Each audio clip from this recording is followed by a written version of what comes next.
ಎಲ್ರಿಗೂ ನಮಸ್ತೆ. Welcome to my YouTube channel. ಇವತ್ತಿನ ವಿಡಿಯೋದಲ್ಲಿ ಸಖತ್ ಟೇಸ್ಟಿ ಆಗಿರುವಂತಹ ಮಂಡಕ್ಕಿ ಸ್ನ್ಯಾಕ್ಸ್ ರೆಸಿಪಿನ ಮಾಡಿ ತಿಳಿಸ್ಕೊಡ್ತಾ ಇದ್ದೀನಿ. ಈ ಮಂಡಕ್ಕಿ ಸ್ನ್ಯಾಕ್ಸ್ ರೆಸಿಪಿನ ನೀವು ಒಂದ್ಸಲ ಟ್ರೈ ಮಾಡಿದ್ರೆ ಪದೇ ಪದೇ ಮಾಡ್ತಾನೆ ಇರ್ತೀರಾ, ಅಷ್ಟು ಅದ್ಭುತವಾಗಿರುತ್ತೆ. ರುಚಿಯಂತೂ ಮರೆಯೋದಿಲ್ಲ. ಖಂಡಿತ ಮಿಸ್ ಮಾಡದೆ ಈ ವಿಧಾನದಲ್ಲಿ ಒಂದ್ಸಲ ಟ್ರೈ ಮಾಡಿ ನೋಡಿ.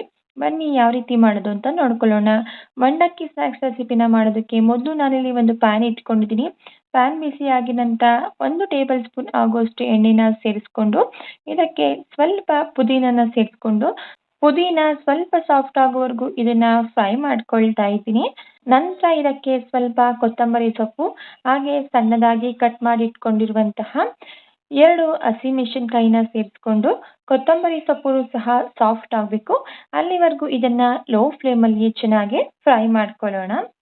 ಚುರುಮುರಿಯಿಂದ ಒಂದೇ ಥರ ಸ್ನ್ಯಾಕ್ಸ್ ರೆಸಿಪಿನ ತಿಂದು ಬೇಜಾರಾಗಿದೆ. ಖಂಡಿತ ಈ ವಿಧಾನದಲ್ಲಿ ಟ್ರೈ ಮಾಡಿ ನೋಡಿ. ಎಲ್ಲರೂ ಕೂಡ ತುಂಬಾನೇ ಇಷ್ಟಪಟ್ಟು ತಿಂತಾರೆ. ಈಗ ನಾವಿಲ್ಲಿ ಸೇರಿಸಿರುವಂತಹ ಕೊತ್ತಂಬರಿ ಸೊಪ್ಪು ಸಹ ಸಾಫ್ಟ್ ಆಗಿದೆ. ಈಗ ಇದನ್ನ ನಾನು ತೆಗೆದು ಒಂದು ಪ್ಲೇಟ್ಗೆ ಸೇರಿಸ್ಕೊಳ್ತಾ ಇದ್ದೀನಿ. ಈ ಸ್ನ್ಯಾಕ್ಸ್ನ ದಿಢೀರಾಗಿ ಒಂದು 10 ನಿಮಿಷದಲ್ಲಿ ರೆಡಿ ಮಾಡ್ಕೋಬೋದು. ತುಂಬಾನೇ ಈಸಿ. ಹಾಗೆ ಉಳಿದಿರುವಂತಹ ಎಣ್ಣೆಗೆ ನಾನಿಲ್ಲಿ 2 ಸ್ಪೂನ್ ಆಗುವಷ್ಟು ಶೇಂಗಾನ ಸೇರಿಸ್ಕೊಂಡು ಮೀಡಿಯಂ ಫ್ಲೇಮಲ್ಲಿ ಇಟ್ಟು ಶೇಂಗಾ ಕ್ರಿಸ್ಪಿಯಾಗಿ ಕಲರ್ ಚೇಂಜ್ ಆಗಬೇಕು ಅಲ್ಲಿವರೆಗೂ ಇದನ್ನ ಫ್ರೈ ಮಾಡ್ಕೊಳ್ತಾ ಇದ್ದೀನಿ. ಶೇಂಗಾನ ಸಿದಿಸ್ಕೊಳ್ಳೋದಕ್ಕೆಲ್ಲ ಹೋಗಬೇಡಿ. ಮೀಡಿಯಂ ಫ್ಲೇಮಲ್ಲಿ ಫ್ಲೇಮ್ನ ಅಡ್ಜಸ್ಟ್ ಮಾಡಿಕೊಂಡು ಕ್ರಿಸ್ಪಿ ಆಗೋವರೆಗೂ ಇದನ್ನ ಫ್ರೈ ಮಾಡ್ಕೊಳ್ಳಿ. ಈಗ ಶೇಂಗಾ ಕೂಡ ಕ್ರಿಸ್ಪಿಯಾಗಿ ಕಲರ್ ಚೇಂಜ್ ಆಗಿದೆ. ಇದನ್ನ ತೆಗೆದು ನಾನಿಲ್ಲಿ ಒಂದು ಬೌಲ್ಗೆ ಸೇರಿಸ್ಕೊಳ್ತಾ ಇದ್ದೀನಿ. ಈ ಮಂಡಕ್ಕಿ ರೆಸಿಪಿನ ನೀವು ಒಂದ್ಸಲ ಟ್ರೈ ಮಾಡಿದ್ರೆ ಖಂಡಿತ ಈ ರುಚಿಯಂತೂ ಮರೆಯೋದಿಲ್ಲ. ಬೇಕಾದರೆ ಚಾಲೆಂಜ್ ಮಾಡ್ತೀನಿ, ಅಷ್ಟು ಸೂಪರ್ ಆಗಿರುತ್ತೆ. ಈಗ ನಾನು ಫ್ರೈ ಮಾಡಿ ಇಟ್ಕೊಂಡಿರುವಂತಹ ಶೇಂಗಾನ ನಾನಿಲ್ಲಿ ಒಂದು ಬೌಲ್ಗೆ ಟ್ರಾನ್ಸ್ಫರ್ ಮಾಡಿ ಇಟ್ಕೊಂಡಿದ್ದೀನಿ. ಈಗ ಇದನ್ನು ಪಕ್ಕಕ್ಕೆ ಇಟ್ಕೊಳ್ಳೋಣ. ನೆಕ್ಸ್ಟ್ ನಾನಿಲ್ಲಿ ಒಂದು ಚಿಕ್ಕ ಮಿಕ್ಸರ್ ಜಾರ್ ತೊಗೊಂಡಿದ್ದೀನಿ.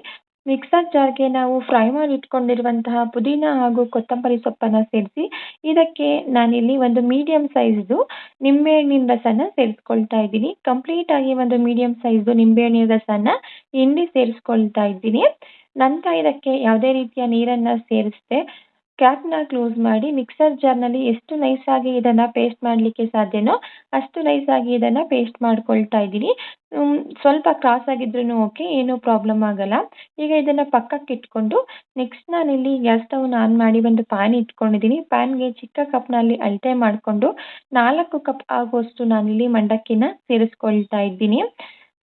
ನಂತರ ಗ್ಯಾಸ್ ಸ್ಟವ್ನ ಆನ್ ಮಾಡಿಕೊಂಡು ಮೀಡಿಯಂ ಫ್ಲೇಮಲ್ಲಿ ಒಂದು 3ರಿಂದ 4 ನಿಮಿಷಗಳ ಕಾಲ ಮಂಡಕ್ಕಿ ಕ್ರಿಸ್ಪಿ ಆಗಬೇಕು ಅಲ್ಲಿವರೆಗೂ ಇದನ್ನು ಚೆನ್ನಾಗಿ ಫ್ರೈ ಮಾಡ್ಕೊಳ್ಳೋಣ. ನೀವು ತಗೊಂಡಿರುವಂತಹ ಮಂಡಕ್ಕಿ ಆಲ್ರೆಡಿ ಕ್ರಿಸ್ಪಿ ಆಗಿದ್ದರೆ ಯಾವುದೇ ರೀತಿಯ ಫ್ರೈ ಮಾಡ್ಕೊಳ್ಳೋ ಅವಶ್ಯಕತೆ ಇಲ್ಲ. ಮಂಡಕ್ಕಿನ ಸ್ವಲ್ಪ ಬಿಸಿ ಮಾಡಿಕೊಂಡು ಅದನ್ನು ಬಳಸ್ಕೋಬೋದು. ಮಂಡಕ್ಕಿ ಏನಾದರೂ ಮೆತ್ತಗಿತ್ತು ಅಂತ ಹೇಳಿದ್ರೆ ಈ ಪ್ರೋಸೆಸ್ನ ನೀವು ಮಾಡಿ ಮಂಡಕ್ಕಿನ ಈ ರೀತಿ ಕ್ರಿಸ್ಪಿ ಆಗೋವರೆಗೂ ಫ್ರೈ ಮಾಡ್ಕೋಬೋದು. ಈಗ ಇದು ಆಗಿದೆ. ಇದನ್ನು ಪಕ್ಕಕ್ಕೆ ಇಟ್ಕೊಳ್ಳೋಣ. ಸ್ವಲ್ಪ ತಣ್ಣಗಾಗಲಿಕ್ಕೆ ಬಿಡೋಣ. ನೋಡಿ, ನಾವು ಫ್ರೈ ಮಾಡಿ ಇಟ್ಕೊಂಡಿರುವಂತಹ ಮಂಡಕ್ಕಿ ಕೂಡ ಈಗ ಕಂಪ್ಲೀಟಾಗಿ ತಣ್ಣಗಾಗಿದೆ.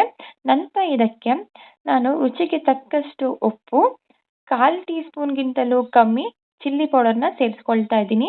ಚಿಲ್ಲಿ ಪೌಡರ್ನ ನೋಡಿ ಸೇರಿಸ್ಕೊಳ್ಳಿ, ಯಾಕಂದರೆ ನಾವು ಆಲ್ರೆಡಿ ಮೆಣಸಿನ್ಕಾಯಿನೂ ಸಹ ಸೇರಿಸ್ಕೊಂಡಿರ್ತೀವಿ. ನಂತರ 1/4 ಟೀ ಸ್ಪೂನ್ಗಿಂತ ಕಮ್ಮಿ ಗರಂ ಮಸಾಲ, ಹಾಗೆ 1/4 ಟೀ ಸ್ಪೂನ್ ಆಗುವಷ್ಟು ಚಾಟ್ ಮಸಾಲ.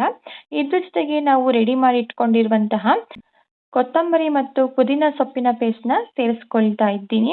ಹಾಗೆ ನಾವು ಫ್ರೈ ಮಾಡಿ ಇಟ್ಕೊಂಡಿರುವಂತಹ ಶೇಂಗಾನ ಸೇರಿಸ್ಕೊಂಡು ಈ ಎಲ್ಲ ಪದಾರ್ಥಗಳು ಮಂಡಕ್ಕಿ ಜೊತೆ ಕರೆಕ್ಟಾಗಿ ಹೊಂದ್ಕೋಬೇಕು. ಆ ರೀತಿ ಇದನ್ನು ಕೈಯಿಂದ ಮಿಕ್ಸ್ ಮಾಡ್ಕೊಳ್ಳಿ. ಮಕ್ಕಳು ಸ್ಕೂಲಿಂದ ಬಂದು ಸ್ನ್ಯಾಕ್ಸ್ ಕೇಳಿದಾಗ ಪಟ್ ಅಂತ ಒಂದು 5 ನಿಮಿಷದಲ್ಲಿ ಮಾಡ್ಕೋಬೋದಂತಾದ ರೆಸಿಪಿ.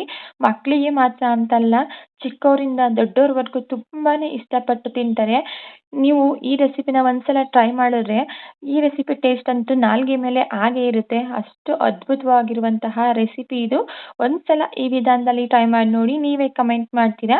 ಈಗ ರೆಡಿಯಾಗಿರುವಂತಹ ಈ ಮಂಡಕ್ಕಿ ಸ್ನ್ಯಾಕ್ಸ್ ರೆಸಿಪಿನ ನಾನಿಲ್ಲಿ ಒಂದು ಪ್ಲೇಟ್ಗೆ ಸರ್ವ್ ಮಾಡ್ಕೊಳ್ತಾ ಇದ್ದೀನಿ. ಟೇಸ್ಟಲ್ಲಿ ಯಾವುದೇ ರೀತಿಯ ಕಾಂಪ್ರಮೈಸ್ ಇರೋದಿಲ್ಲ. ಮಿಸ್ ಮಾಡದೆ ಟ್ರೈ ಮಾಡಿ ನೋಡಿ. ಓಕೆ ಫ್ರೆಂಡ್ಸ್, ನೋಡಿದ್ರಲ್ವಾ ಇವತ್ತಿನ ವಿಡಿಯೋದಲ್ಲಿ ಸಖತ್ ಟೇಸ್ಟಿಯಾಗಿರುವಂತಹ ಹಾಗೆ ಸಿಂಪಲ್ಲಾಗಿ ಮಾಡ್ಕೋಬೋದಂತಾದ ಮಂಡಕ್ಕಿ ಸ್ನ್ಯಾಕ್ಸ್ ರೆಸಿಪಿನ ಯಾವ ರೀತಿ ಮಾಡ್ಕೊಳ್ಳೋದು ಅಂತ ತಿಳಿಸ್ಕೊಟ್ಟಿದ್ದೀನಿ. ಇವತ್ತಿನ ಮಂಡಕ್ಕಿ ಸ್ನ್ಯಾಕ್ಸ್ ರೆಸಿಪಿ ನಿಮಗೆ ಇಷ್ಟ ಆಗಿದ್ರೆ ಇದೇ ರೀತಿ ಸಿಂಪಲ್ ಹಾಗೂ ಟೇಸ್ಟಿ ರೆಸಿಪಿಗಳಿಗಾಗಿ ನೀವು ಮಾಡಬೇಕಾಗಿದ್ದು ಇಷ್ಟೇ. ದಯವಿಟ್ಟು ಚಾನೆಲ್ನ ಸಬ್ಸ್ಕ್ರೈಬ್ ಮಾಡಿಕೊಂಡು ಚಾನಲ್ಗೆ ಸಪೋರ್ಟ್ ಮಾಡಿ. Thank you for watching.